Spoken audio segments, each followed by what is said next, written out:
personal rule as applies to only one player on this roster, and it's applied for a very long time. Good morning to you. Good Tuesday morning from Detroit. I'm Dejan Kovacevic of DK Pittsburgh Sports. This is Daily Shot of Pirates. It comes your way bright and early every weekday if you're into football and or hockey. I also offer daily shots of Steelers and Penguins in the same place that you found this. Pirates and Tigers will be going head-to-head tonight. That's a 6:40 p.m. first pitch here at Comerica Park. And then again tomorrow at 1:10 p.m. Jared Jones set to pitch tonight. Paul Skeens tomorrow. All kinds of fun, potentially, but still the same old best hitter on the team. Emphasis, because I can do this, on old, because Cutch is old. Cutch is 36. And if you guessed correctly through the intro that the personal rule that I would have had in place for a long, long time would be to a guy who's been with the team the longest, yeah. But it's not a particularly great story that I have behind it. A few years ago, during Cutch's first phase with the team, obviously, he was in a slump. And it was near the start of the season. And it didn't look good. He was swinging through pitches. He was flailing at pitches low and away. He was doing stuff that didn't look like him at all. And coupled with some lousy luck with nagging injuries, it started to look like, this is it. He's been a great player. He's had a great career. And, hats off to him, but this looks like it might be it. And of course it wasn't. But before he turned it around, as he always does, he had read something that I had written in a column. And he made note of it. And he said something to me. Not in any mean-spirited way or whatever. Just, I saw that. Yeah, that what you think? All right, my friend. All right. That very night, that same night, this was at PNC Park, gets 4 hits. 4. Not 3, which could have made a statement in and of itself. Not a couple. He went the full 4. And afterward, I go out of my way to find him because, he's the story, right? Cutch breaks out. And then, I get one of these long looks from him afterward with that big smile. You know the one I'm talking about. And that was it. That was it. I made the rule, the personal rule, right at that point that I was never going to doubt him again. I'd criticize him if he'd earned it. I'd say that he's in a slump or he's struggling and, it might be even hurting the team or whatever, but I wasn't going to doubt him. There's a difference.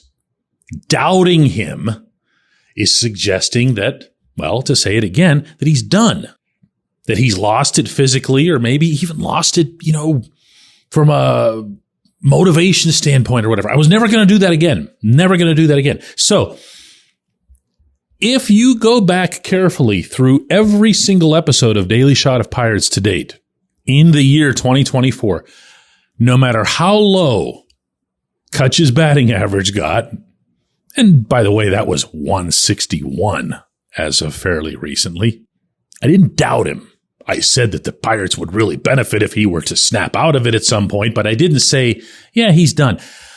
I'll tell you who did.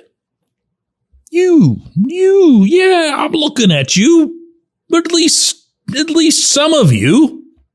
I heard it. Cutch is washed. Cutch is over. Cutch is done. Enough of the sympathy signings or the sentimental signings. I'm not, blind or deaf when it comes to this sort of thing. But here he is. It's nearing the end of May. Cutch is batting .263 for the month, 4 home runs. And while that doesn't sound all that great, his May actually has been quite literally great. Because if you go back over the quality of his at-bats, if you look at the viciousness with which the ball has been struck, the lousy luck that he had, especially over the first 2 weeks of this month, in being robbed, not just by hitting the ball at people, but by them. Sal Frelick, remember in Milwaukee, just covering half of Wisconsin to track down Cutch's lasers. And after that game, the one in which Frelick made was probably the best catch that I've seen from anybody in Major League Baseball this season. I walked up to Cutch's stall. This was, in the visiting clubhouse in Milwaukee. Before I even get there, Cutch goes, I've never experienced anything like this, not in my life.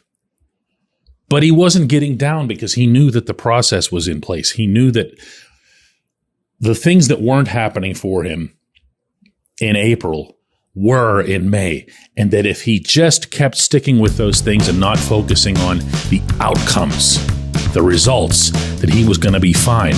Actually, he'd be a lot better than fine. And he has been. And I'm going to presume that that's because Cutch also has a personal rule against doubting Cutch. When we come back, J1Q. This portion of Daily Shot of Pirates is brought to you by our friends at North Shore Tavern. That's directly across Federal Street from PNC Park. It's home of Steak on a Stone, an eating experience, underscoring the word experience. The steak is brought to you partially cooked on an 800-degree stone, and you do the rest. It's a ton of fun, it's a great meal, and it's a baseball atmosphere like no other in Pittsburgh. North Shore Tavern, right across Federal Street from PNC Park.